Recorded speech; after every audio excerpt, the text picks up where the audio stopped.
Hi, till now we have seen that how to add pivot table in the worksheet. In this lecture, we will see how to use the pivot table. Let us first understand the option of field list available here. As we can see, there are 6 options. These are layout, column list, filters, row, columns and values. Column list display all the columns selected in data range.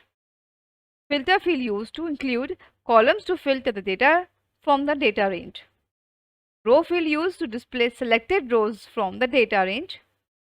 Layout option can be used to change the display of options. Column field displays selected columns from the data range. And values field display selected numerical column from the data range.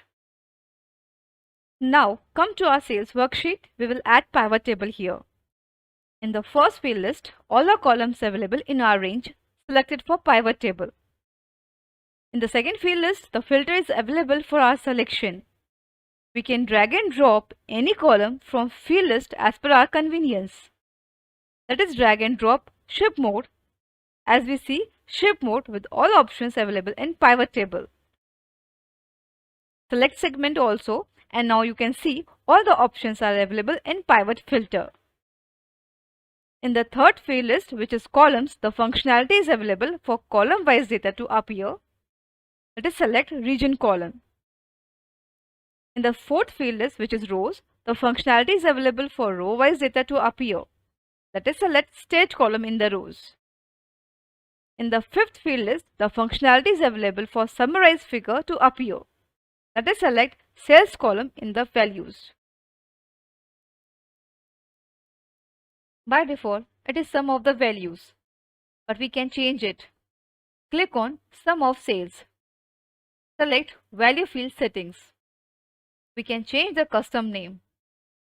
We will rename it average of sales and also select average to show in the values.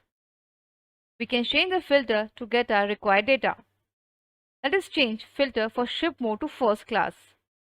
Now the data is filtered for first class only. Let's change filter for segment also. Suppose we select consumer. Now the data is filtered for first class and consumer. Now let us try to select multiple filter for segment. Check the box for select multiple items and select corporate also with consumer and press OK. Now the data is filtered for first class and consumer and corporate. In segment filter, multiple item is selected, label is visible.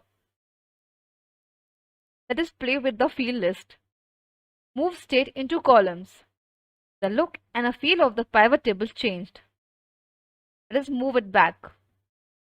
Let's add one more column, profit, in the values. It makes sense. Now okay for the session.